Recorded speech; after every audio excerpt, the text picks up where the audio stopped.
Welcome back to the studio. We're in Provence, France today, or at least we are on the easel. But this is the next best thing. I'd love to be there, but I'm painting Provence, so what gets better than that?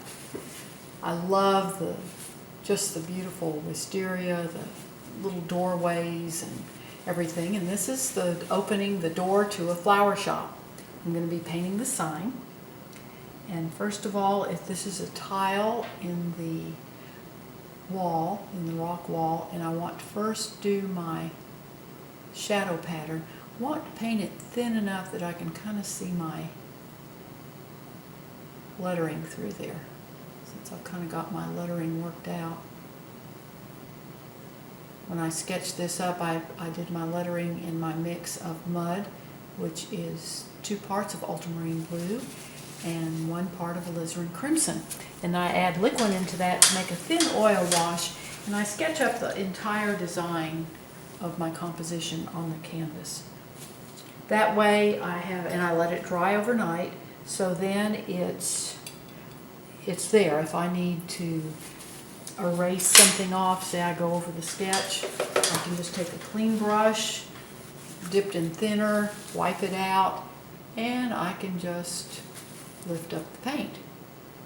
And that gives me, so my sketch is still there. This makes it easy to work, and I always have my sketch if I need to go back and see what I missed or see what I need to do or whatever. A lot of times if you're working, you all of a sudden realize I had that drawn up so well and now I messed it all up and have to redraw it again. That's one of the advantages of going ahead and sketching in my composition then with the mud mixture and letting it dry overnight. Again, I'm going to kind of paint this pretty thin. This is a mixture of, my shadows were mixes of my mud plus white and then ultramarine blue plus white. Now this is white plus a little bit of cadmium orange plus a tiny bit of ultramarine blue. That just makes a nice warm white, but I don't want it to be pure white because that tile is old and weathered. I'm going to have white daisies here, and that's where I want my pure white to be. And then I also have pure white on the umbrella, which makes it come forward. I want this tile to drop back, so I add a little bit of, just a few strokes of white plus a little ultramarine blue. This kind of gives it a rough feel. And again, I want that to drop back. Remember, cool colors go back. Blues, purples go back. Warmer colors come forward. And by adding a little bit of blue into that white, that makes that drop back. Then this white up here is just pure white. Now I'm taking a mixture of magenta, which is a special color that I use occasionally, and I've mixed liquid into it, and now I'm going to use that for my lettering. And I'm using my maul stick. This hooks over the top of my easel. This is actually a rod that they use in clothing stores to lift clothes off of tall clothing racks. And then I can just brace my hand, my wrist on that, and that steadies my hand to do the lettering. So I do this is again a mixture of my magenta plus my liquid, and that just thins it out, and I can just drag it in then into that wet paint, the white that's wet. And then my L. And this really gives you by using doing this into the wet paint, the lettering flows very easily, the calligraphy. It would be very hard to do this if that tile was dry because the paint would be bumpy and your brush would bump and jump over those little humps. And so by doing it wet into wet, that makes it very easy then to draw these lines. And then I can come back with my background color and work around to help shape my lettering.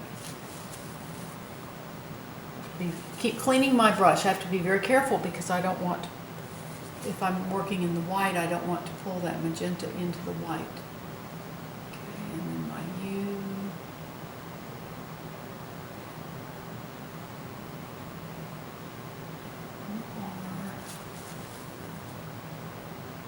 I'm kind of lightly putting these in here. Let's see, F-L-E-U-R. S. And my S is going to come around. The tail of the S comes around and connects to the R. I have to go back and do a little more work on these. But this will come around.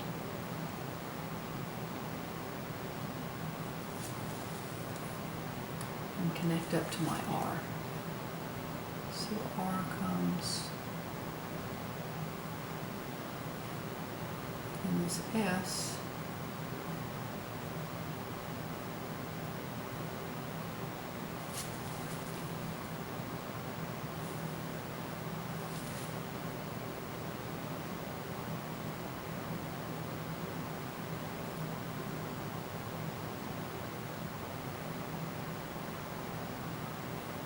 I have a little serif on the S. And I don't like, okay, I need to bring my S over a little bit, the head of the back of this, closer to the R, so I can do that. And now I'll take some of my white, or my background color, the shadow color, and then I can come in and I don't want to drag that too much because I'll pull up that magenta, so kind of gently just lay the color on there. But by working wet into wet, I can keep the calligraphy very smooth and get those graceful curves. And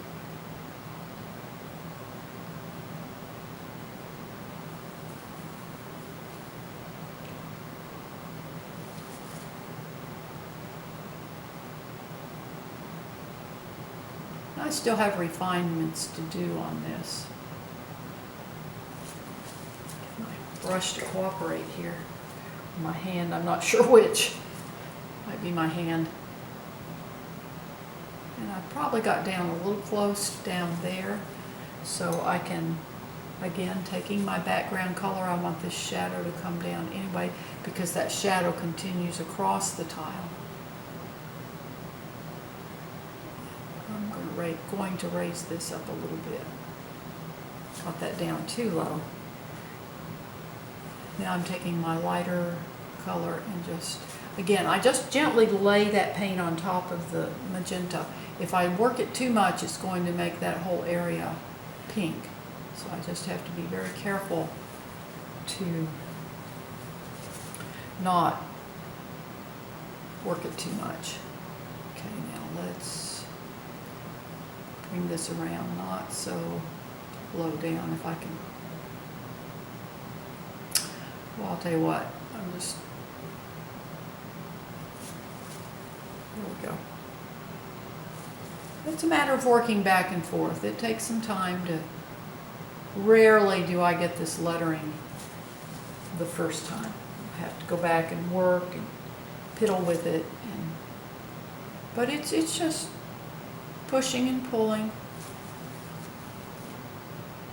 It takes time. Have to be patient, which is not one of my strongest suits, but you know, I'm one of those people, dear Lord, please give me patience right this instant. So I have a feeling a lot of you can relate to that. But this is how I do the lettering. A lot of times I use the magenta plus liquid. A lot of times, sometimes I'll use alizarin crimson plus magenta. Just gives a nice, nice color. You can see how that's turning a little bit of pink there. But what I can do now is on the parts of the lettering that are in the sunlight, I'll just go back in and kind of drag my brush over it.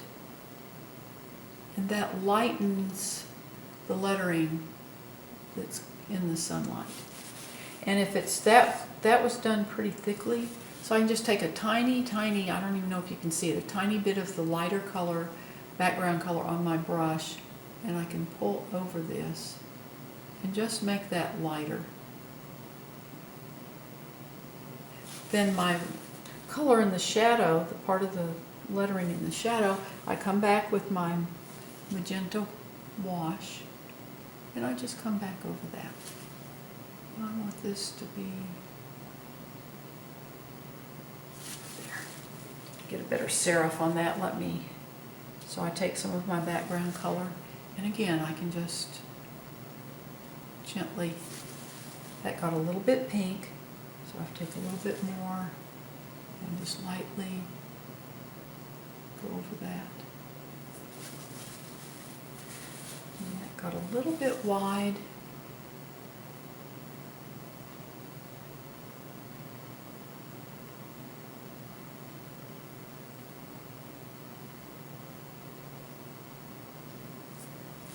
So there we go. I have a little more refinements to do on it, but that's how I do the lettering on the tiles. So you have a wonderful, wonderful day. Thank you so, so much for just being here for me, your encouragement, your kind comments. I really appreciate that. It's just one of those things that really helps me. And my intent is to help you. So please feel free to ask questions. You can ask them in the comments section. You have a wonderful day and happy painting.